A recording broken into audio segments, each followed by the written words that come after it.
ನಾವು ಈ ಮಾಗಡಿ ಕೆಂಪೇಗೌಡ ಕಟ್ಟಂತ ಬೆಂಗಳೂರಿನ ಜನ, ನಮ್ದು ಬೆಂಗಳೂರು ಜಿಲ್ಲೆ. ನಾವು ಹುಟ್ಟಿರೋದು, ನಾವು ಸಾಯೋದು, ನಾವು ಬದುಕ್ತಾ ಇರೋದು ಬೆಂಗಳೂರು ಜಿಲ್ಲೆ ಜನ. ಈಗ ಮಾಗಡಿ ಬಾಲಕೃಷ್ಣನ್ಗೆ ಹುಲಿಗಡ್ಡೆ ಬಾಲಕೃಷ್ಣ, ಎಸ್.ಸಿ. ಬಾಲಕೃಷ್ಣ ಅಂತ ಮರೀಲಿಕ್ಕೆ ಸಾಧ್ಯನಾ? ನನ್ನ ದೊಡ್ಡಹಳ್ಳಿ ಕೆಂಪೇಗೌಡನ ಮಗ ಡಿ.ಕೆ. ಶಿವಕುಮಾರ್ ಅಂತ ಯಾರು ತೆಗೆದಾಗ್ಲಿಕ್ಕೆ ಸಾಧ್ಯನಾ?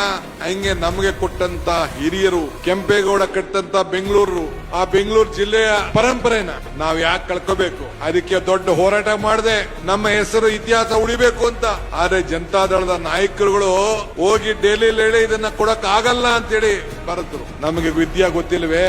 ನೀವು ಕೊಟ್ಟಂತ ಶಕ್ತಿ, ನಿಮ್ಗೆ ಕೊಡಬೇಕಾದಂತ ಋಣ, ನಿಮ್ಮ ಪ್ರತಿಯೊಂದು ಜಮೀನು ಕೂಡ ಬೆಂಗಳೂರು ಗ್ರಾಮಾಂತರ ಜಿಲ್ಲೆ ಅಲ್ಲ, ಬೆಂಗಳೂರು ದಕ್ಷಿಣ ಜಿಲ್ಲೆ. ಅದನ್ನ ನಾವು ಯಾರು ಹೆಸರು ಕಳ್ಕೊಳಕ್ ಸಾಧ್ಯನಾ? ಇಡೀ ಪ್ರಪಂಚದಲ್ಲಿ ಎಲ್ಲೋದು ಕೂಡ ನಿಮ್ಮ ಆಸ್ತಿಗಳು ಬೆಂಗಳೂರಲ್ಲಿ ಇದೆ ಅಂತ ಹೇಳ್ತಾರೆ. ನಿಮ್ಮ ಆಸ್ತಿ ಮೌಲ್ಯ ಹೆಚ್ಚಾಗ್ತದೆ. ಪಾಪ ಏನೋ ನಮ್ಮ ಕುಮಾರಣ್ಣ ಬೇಕಾದಷ್ಟು ಸ್ಟ್ರೈಕ್ ಮಾಡ್ಸಕ್ ಪ್ರಯತ್ನ ಮಾಡಿದ್ರು. ಹಂಗೆ ಈ ಜನ ಇಲ್ಲಿ ಹುಟ್ಟಿರೋರು ಅವರ ಬದುಕನ್ನ ಹೇಳಿಕೆ ಮಾಡ್ಕೊಳ್ಬೇಕು, ಅವರ ಬದುಕಿನಲ್ಲಿ ಹೊಸ ರೂಪ ಕಾಣಬೇಕು ಅನ್ನೋ ದೃಷ್ಟಿಯಿಂದ ಆ ಉಸಿರನ್ನ, ಆ ಹೆಸರನ್ನ ಇವತ್ತು ಉಳಿಸುವಂತ ಕೆಲಸವನ್ನ ಇವತ್ತು ನಾವು ಮಾಡಿದ್ದೇವೆ.